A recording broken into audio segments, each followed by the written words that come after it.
Directamente al sondeo que hemos lanzado en la cuenta de Twitter de Guatevisión, preguntamos: ¿el SF Azote SAT golpea a?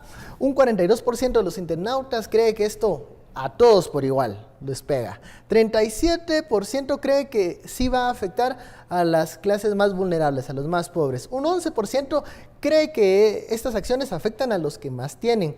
Y un 10% que cree que golpea a los menos pilas, aquellos que logran, que no tienen los mecanismos creativos, como mencionaba Gabriela, de evadir estas responsabilidades. Mucho se habló luego en estos operativos de la figura de Norman Tejeda, y esto es lo que más o menos explica el Ministerio Público sobre qué era lo que hacía la empresa Multiperfiles, adquiría algunas facturas con este fin. Escuchemos. Registró en su contabilidad 1.478 facturas de empresas o entidades de fachadas creadas por el señor Norman Fernando Tejeda Velázquez, con las cuales simuló la adquisición de servicios de fletes para el traslado de producto metálico por la cantidad de 58.219.331.44. Ello con el propósito de incrementar gastos, costos inexistentes que para posteriormente gestionar ante la SAT la devolución de un crédito fiscal y defraudar así el patrimonio del Estado por un monto de 20.432.414.20. Las declaraciones de la secretaria del Ministerio Público que describen más o menos el papel de Norman Tejeda, este señor que tenía empresas de cartón, son alrededor de 71 empresas, él prestaba, si lo podemos llamar de alguna forma, servicios a algunas empresas para facturar y para lograr ahí un mecanismo de una devolución fiscal que, como ella menciona, es una defraudación directa al Estado. Nos quedamos que íbamos a hablar del otro lado de la moneda. Se están mejorando los ingresos, la SAT está comenzando a hacer el trabajo por el que debe, por el que existe. Si nos vamos a 2014, esa SAT estaba dirigida por los integrantes de la línea. Pero ahora, obvio, después de todos estos escándalos, la ciudadanía no confía mucho en instituciones como la SAT, en instituciones públicas. ¿Cómo entonces tener esa certeza de que estos ingresos excepcionales que se están en este momento recolectando se van a gastar de una forma apropiada, de una forma correcta, Gabriela? Bueno, yo creería ahí que hay que hacer, mientras más esfuerzos ciudadanos y por parte de funcionarios públicos, de esa nueva clase política que tanto se ha venido hablando en los últimos meses, mejor.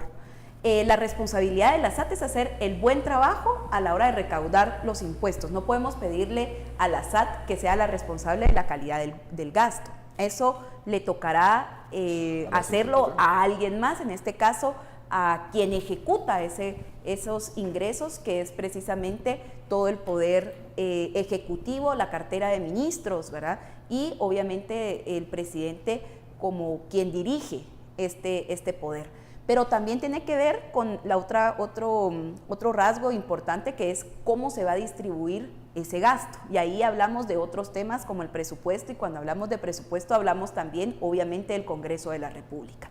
Los esfuerzos que hacen la SAT no puede ir desvinculados de los esfuerzos que harán tanto políticos dentro del organismo legislativo como funcionarios públicos en el organismo legislativo. Y por parte de la sociedad, ¿qué nos toca? Yo creería que ahí es importantísimo dos cosas en dos momentos distintos. Uno es precisamente, y pensando a largo plazo, porque aquí en Guatemala el problema es que siempre estamos pensando cómo hacer baches y no tenemos un proyecto de país y un proyecto político de nación, de Estado, que nos permita dar respuestas de largo aliento a estas situaciones. Por un lado tiene que ver con todos los esfuerzos de auditoría social que se han venido haciendo y lucha contra corrupción, ¿verdad? Y por el otro lado tiene que ver precisamente con quienes queremos que estén al frente de todos estos esfuerzos en las próximas elecciones. Yo creo que las grandes perspectivas tienen que ver también con un 2019 y comenzar a que mucha gente se comience a involucrar en política, y ya queremos ver esos planes. Yo creo que ya estamos en una situación en el país en donde no tenemos que estar pidiendo programas de gobierno meses antes de las elecciones, sino comenzar a construirlos y comenzarlos a pedir a los partidos políticos precisamente desde hace mucho tiempo antes. José Carlos, siguiendo lo que mencionaba Gabriela, hablamos de presupuestos, hablamos de ejecución, pero muchas veces estos presupuestos están más amarrados, que no hay manera de cómo mover recursos, porque legalmente estos ya son una obligación.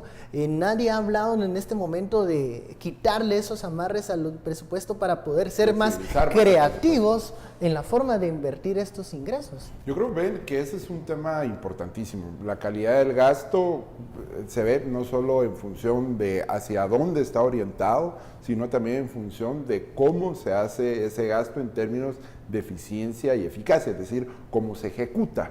Y en este caso, indudablemente el presupuesto está muy comprometido, y a eso se ha sumado durante los últimos meses unas reformas a la ley de contrataciones que hace todavía más difícil la ejecución de los recursos públicos, y eso en términos concretos, con unos gobernantes, principalmente en el Ejecutivo, que no tienen necesariamente una claridad y objetivos en varios de los ministerios, termina siendo una limitante, porque uno, el gasto se redujo, no hay calidad tampoco del gasto, y en este caso pues no hay una orientación.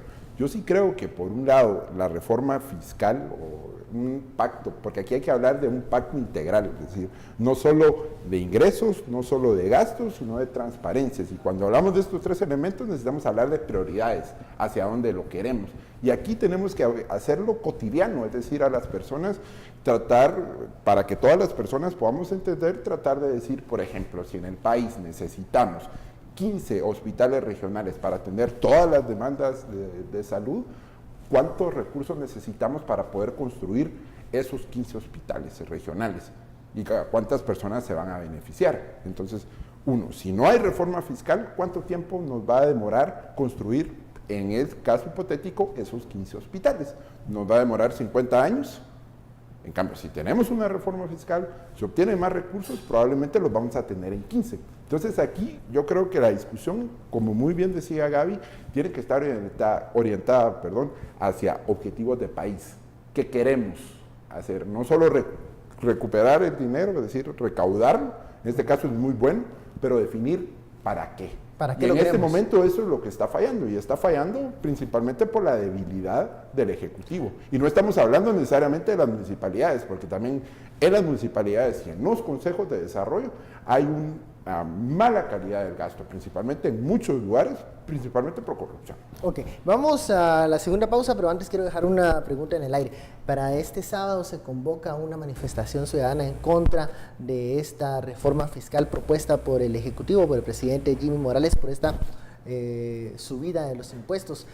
¿Cómo ver este llamado a esa manifestación?